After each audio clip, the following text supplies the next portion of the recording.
Shalom, salam damai sejahtera, kiranya sukacita surgawi ada pada kita semua.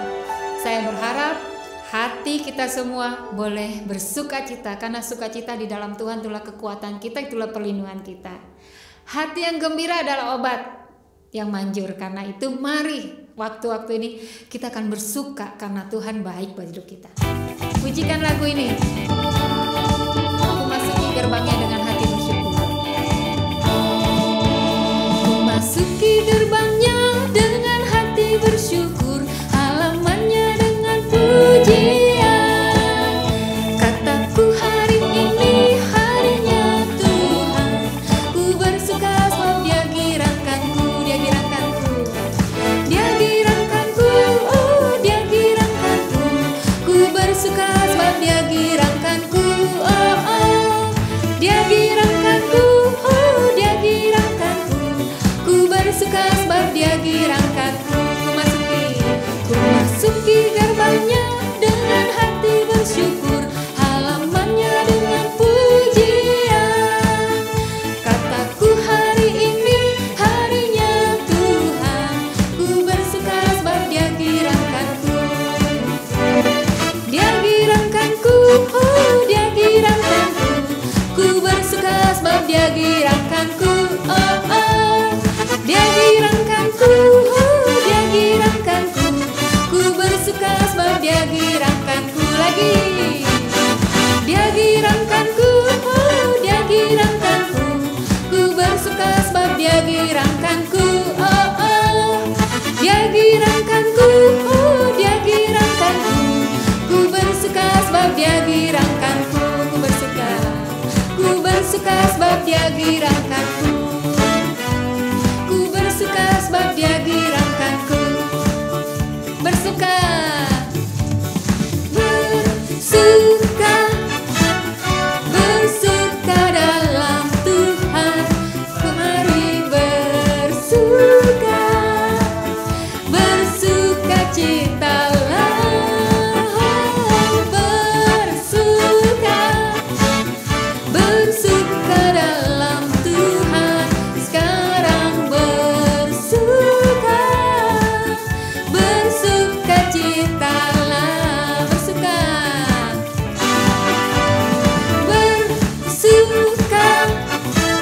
bersuka, bersuka dalam Tuhan.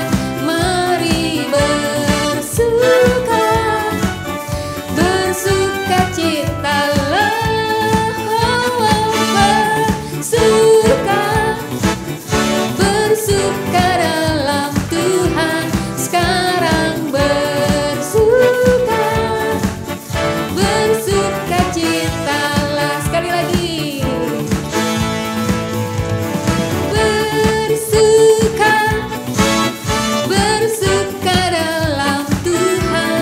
Mari bersuka, bersukacitalah. Bersuka, bersuka dalam Tuhan.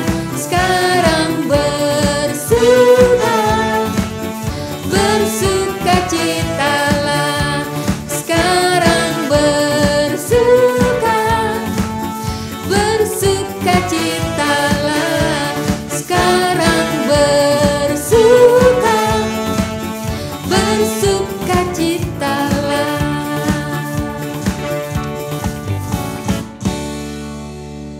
Jangan biarkan iblis mencuri sukacita dan damai sejahtera kita, sebab waktu kita bersukacita, kita menjadi kuat, kita menjadi semangat. Jadi jangan patah semangat. Ayo kita sambut firman Tuhan dengan doa. Kita akan dengarkan firman Tuhan yang akan menambah-nambahkan sukacita kita. Mari kita sama-sama sehati berdoa. Tuhan, terima kasih apapun yang terjadi dalam hidup kami saat ini yang kami hadapi. Kami mau memutuskan untuk bersukacita di dalam Tuhan, bersukacita senantiasa karena firman-Mu Tuhan mengingatkan kami, mengajak kami, mengarahkan kami untuk bersukacita. Tuhan, di atas segala sesuatunya yang terjadi Bapa, kami mau ingat bahwa Tuhan baik bagi kami. Tuhan telah menyelamatkan kami. Nama kami tercatat dalam kitab kehidupan surgawi. Karena itu kami mau bersuka cita. Dan kami mau sambut juga firman Tuhan. Firman-Mu Tuhan meneguhkan kami, menguatkan kami, membawa kami Tuhan bisa menikmati akan janji-janji Tuhan. Kami mau hidupi firman Tuhan. Biar firman-Mu jadi kekuatan yang baru buat kami saat ini. Berkati setiap anak-anak-Mu Tuhan yang mendengarkan firman Tuhan. Terjadi kekuatan baru, terjadi terobosan demi terobosan. Terjadi Tuhan sukacita surgawi di dalam hidup anak-anak-Mu. Di dalam nama Yesus kami berdoa, haleluya, amin. Salam sukacita buat semua. God bless. Shalom saudaraku yang terkasih di dalam nama Tuhan Yesus Kristus. Hari ini kita memasuki minggu-minggu Paskah, di mana kita sebagai orang percaya memperingati hari kebangkitan Tuhan Yesus Kristus. Nah, di dalam kebaktian spesial hari ini kita akan memperingati tentang hari di mana kematian Tuhan Yesus Kristus, yaitu Jumat Agung. Saudara, Tuhan Yesus datang ke dunia, diutus oleh Bapa untuk menyelamatkan umat manusia, untuk menebus dosa manusia. Itu adalah karyanya, itu adalah karya penyelamatan oleh Tuhan Yesus Kristus kepada manusia semua. Nah, untuk itu dia harus melewati serangkaian penderitaan demi penderitaan, memikul salibnya, dan masih banyak lagi yang harus dia terima sebagai upaya untuk menebus umat manusia. Nah, hari ini tema yang akan diberikan adalah salib Kristus dan salib manusia. Salib Kristus dan salib manusia. Saudara, di dalam kesempatan kali ini saya akan mengingatkan kepada kita semua bahwa ada perbedaan yang sangat-sangat mendasar di dalam salib yang Kristus pikul dengan salib yang umat percaya harus pikul. Ya, mari sama-sama kita mau lihat pertama di dalam Yesaya 53. Yesaya 53 ayat yang ke-4. Tuhan Yesus ketika dia harus melewati semua rangkaian-rangkaian yang rangkaian penderitaan yang harus dia lewati sampai mati di atas kayu salib, sebenarnya apa sih yang dia pikul? Apa sih yang dia tanggung?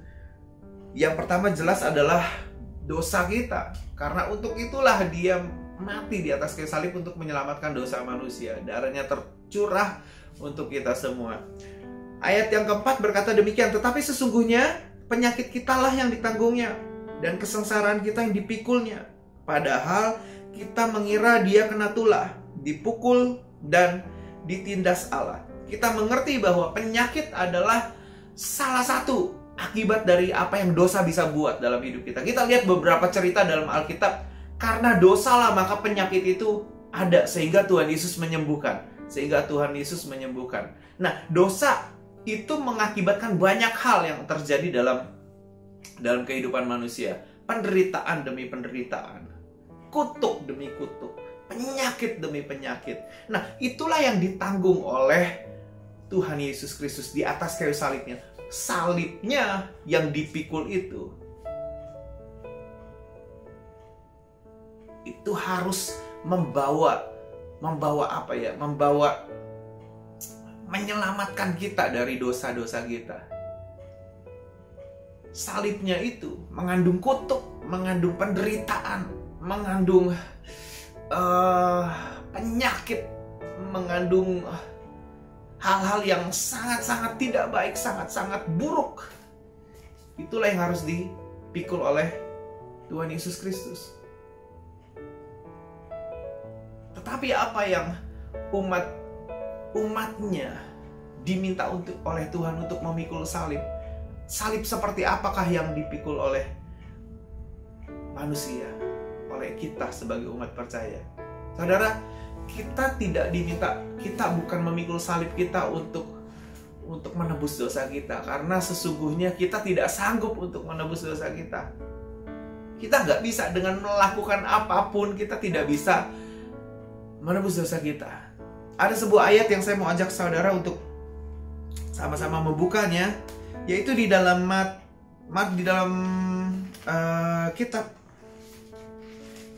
kitab Markus, di dalam kitab Markus 2 ayat yang ke-10. Dikatakan demikian, tetapi supaya kamu tahu bahwa di dunia ini Anak Manusia berkuasa mengampuni dosa. Itulah sebabnya Yesus yang adalah Anak Manusia, dialah yang berkuasa untuk mengampuni dosa. Makanya salibnya itu tujuannya adalah untuk mengampuni dosa manusia. Dan salib yang diminta, salib yang dipikul oleh anak-anak Tuhan itu bukan untuk mengampuni dosa lagi. Bukan untuk menanggung sakit penyakit lagi, bukan untuk menanggung penderitaan lagi, bukan untuk menanggung kutuk lagi, bukan. Tapi salib yang anak-anak Tuhan harus bawa setiap hari adalah untuk membawa manusia tersebut, umat percaya tersebut, untuk mengalami kemuliaan demi kemuliaan, mengalami perkenanan Tuhan, untuk mengerti hati Tuhan, untuk mengerti jalannya, untuk mengerti kebenarannya. Beda sekali tujuannya, di mana Tuhan Yesus disalibkan.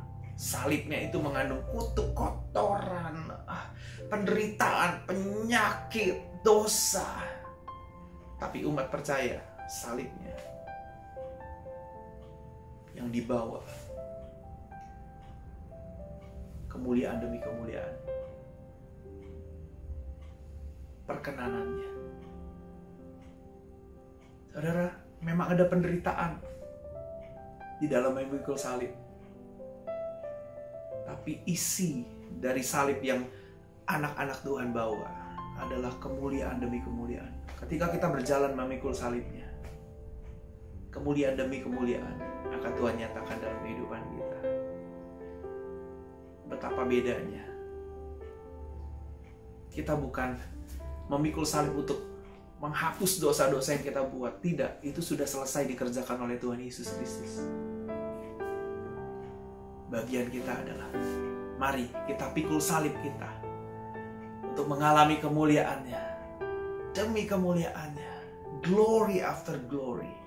Kita lihat perkenanannya biar terus-menerus terjadi dalam hidup kita, kebenaran-kebenarannya biar terus memerintah dalam kehidupan kita. Dan itulah perlu kita pikul salib kita setiap hari. Lalu yang kedua,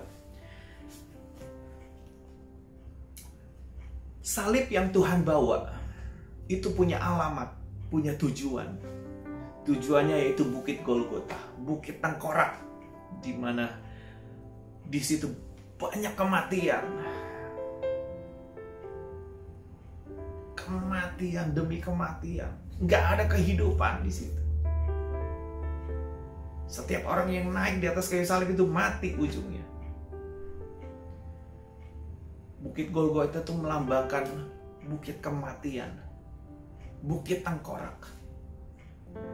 Salib Tuhan yang Tuhan Yesus bawa punya alamat. Alamatnya jelas, Bukit Golgota. Dia dipecut, dia diludahi,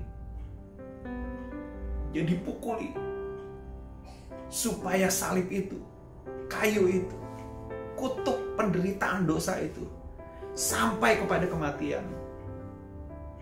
Terus naik sampai kepada kematian. Dan akhirnya Tuhan Yesus disalibkan di atas Bukit Golgota. Betapa beratnya ketika Tuhan kita harus menanggung semua dosa kita, yang memang ujungnya berakhir pada kematian. Dia menyerahkan nyawanya di atas kayu salib. Perkataan, "Ya Bapa, ke dalam tangan-Mu lah kuserahkan nyawaku." Memang karya penebusan harus dikerjakan secara tuntas. darahnya harus keluar secara tuntas. Bilur-bilurnya harus tuntas sehingga ada penyembuhan yang bisa kita harapkan. Karena bilurnya itu menyembuhkan kehidupan kita. Makanya dikatakan sesungguhnya penyakit kita yang ditanggungnya. Tuhan harus memastikan bahwa bilur-bilurnya cukup tersedia untuk umatnya, untuk anak-anaknya. Ketika anak-anaknya berseru dan punya pengharapan dan berkata, oleh bilur-bilurmu aku telah sembuh, dia pasti seluruh tubuhnya rela dirusak sehingga ada bilur-bilur yang cukup untuk seluruh umat manusia, untuk seluruh orang-orang yang mengandalkan firman-Nya, percaya kepada firman-Nya. Saudara, salib yang Tuhan Yesus bawa tempatnya jelas, Golgota, Bukit Tengkorak, Bukit Kematian. Tetapi apa yang salib kita bawa? Saudara, salib kita pun juga punya alamat. Salib itu punya alamat. Salib yang kita bawa bukan akan membawa kita kepada kematian. Justru salib yang kita pikul setiap hari akan membawa kita kepada kehidupan yang kekal. Salib yang kita bawa setiap hari akan memampukan kita untuk menjadi murid Kristus.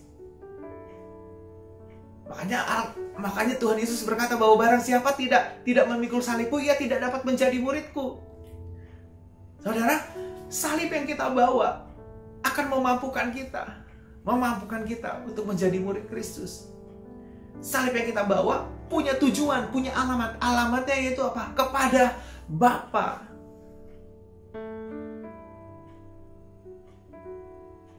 Kepada sorga. Makanya kita sebagai umat percaya, kita mengerti bahwa parts terberat yang harus di bagian terberat, pekerjaan terberat, tersulit dan termustahil ialah menebus dosa kita sendiri. Parts terberat yang paling susah, paling mustahil untuk dilakukan adalah menebus dosa manusia sendiri. Makanya itu Tuhan perlu mati di atas kayu salib untuk menebus dosa kita semua. Sehingga parts yang mustahil itu, parts yang paling berat itu sudah dikerjakannya. Iris finish, sudah selesai. Dan parts yang perlu kita lakukan dan bisa kita lakukan adalah ketika kita memikul salib kita menuju kebenaran, menuju kepada sorga, menuju kepada Bapa. Karena di salib itu ada alamat. Alamatnya yaitu Bapa. Barang siapa yang memikul salibnya, ia akan bisa sampai kepada Bapa. Kenapa? Karena dengan menjadi murid Kristus, dengan menjadi umat Tuhan, dengan bersedia diajar oleh Tuhan, pengajaran kebenaran yang masuk dalam kehidupan kita, kita menjadi murid-murid Tuhan Yesus, sehingga kita mampu berjalan di dalam firman dan kebenarannya, sehingga kita akan sampai kepada Bapa. Tidak gampang disesatkan oleh nabi-nabi palsu, tidak gampang disesatkan oleh pengajaran-pengajaran yang palsu, dan kita bisa tetap stay di dalam iman percaya kita kepada Tuhan. Itulah fungsinya salib kita, salib yang kita bawa setiap hari. Untuk itu, saudara, kita harus mengingat diri kita bahwa ketika aku memikul salib, aku tahu ini adalah perjalanan yang menyenangkan. Kenapa? Karena satu hari aku tahu aku akan tiba di rumah Bapa. Aku akan sampai kepada tempat yang dimana tempat itu punya kehidupan yang luar biasa. Karena salib umat percaya menuju kepada kehidupan. Saudara, satu pesan yang sangat sederhana, sangat singkat, dan biarlah kita semua mengerti. Di dalam Jumat Agung ini, kita belajar menghormati Tuhan. Tuhan, terima kasih Tuhan buat apa yang kau kerjakan di atas kayu salib. Terima kasih Tuhan buat kematian-Mu yang menebus dosa kami, menebus penyakit kami, memikul akan penderitaan kami, memikul akan kutuk-kutuk kami. Terima kasih Tuhan. Sehingga kami boleh berjalan memikul salib kami. Dan kami akan melihat kemuliaan-Mu dinyatakan. From glory to glory. kemuliaan demi kemuliaan akan kami lihat ketika kami memikul salib-Mu, membawa salib-Mu di dalam kehidupan kami, berjalan di dalam kebenaran-Mu. Dan kami akan melihat satu hari nanti tempat di mana orang-orang yang mengalami kehidupan yang kekal akan berkumpul. Di sanalah tempat, alamat bahwa di mana tidak ada lagi penderitaan, tidak ada lagi ratap tangis, tidak ada lagi kertak gigi, tidak ada lagi hal-hal kesukaran, tidak ada lagi kematian. Disitulah tempatnya. Ujung alamat dari salib yang kita pikul setiap hari. So, teman-teman semuanya, Bapak Ibu Saudara sekalian, ayo kita pikul salib kita setiap hari. Ingat, di hari di minggu-minggu Paskah ini, ayo kita hormati Tuhan kita terus layani Tuhan. Salib yang harus kita pikul, biarlah kita pikul dengan senang hati, dengan sukacita. Saya percaya salib itu enak, salib itu pasti ringan. Saya percaya salib yang Tuhan berikan dalam kehidupan kita itu pasti akan berguna buat kehidupan kita. Saya percaya itu semua pasti akan membawa kita kepada Bapa di sorga. Mari sama-sama kita berdoa. Bapa di sorga, kami mengucap syukur buat hari ini Tuhan. Tuhan, ajar kami Tuhan untuk bisa memikul salib-Mu Tuhan Yesus. Tuhan, apa yang harus kami bawa Tuhan dalam kehidupan kami, biar kami boleh bawa itu dengan segenap hati. Karena kami tahu Tuhan, kami memikul salib bukan untuk menebus dosa lagi Tuhan. Bukan untuk menebus akan kutuk kami, menebus akan penderitaan kami. Bukan Tuhan, kami percaya itu semua sudah Kau lakukan di atas kayu salib Tuhan. It is finished. Kami percaya Tuhan, semua telah selesai ditebus dengan darah-Mu yang mahal, dengan darah-Mu yang tak bernoda Tuhan. Terima kasih Tuhan buat kebaikan-Mu, terima kasih buat kemurahan-Mu Tuhan. Dan biarlah Tuhan setiap hari, sepanjang hari Tuhan, kami bisa berjalan Tuhan di dalam kebenaran dan kebenaran-Mu Tuhan, melihat kemuliaan-Mu demi kemuliaan-Mu dinyatakan Tuhan, sampai kami bisa tiba di rumah Bapa yang ada di sorga, melihat kehidupan yang kekal itu Tuhan, mengalami kehidupan yang kekal itu Tuhan Yesus. Karena kami tahu Tuhan, di dalam ada kehidupan yang kekal. Terpuji nama-Mu, Kau memberkati setiap orang yang ikut beribadah bersama-sama hari ini. Biar damai sejahtera yang daripada Allah Bapa, cinta kasih yang daripada Tuhan Yesus Kristus, persekutuan yang indah bersama dengan Roh Kudus boleh menyertai kehidupan kami semua sampai Maranatha Tuhan Yesus menjemput yang kedua kalinya. Amin. Tuhan Yesus memberkati. Selamat Paskah teman-teman.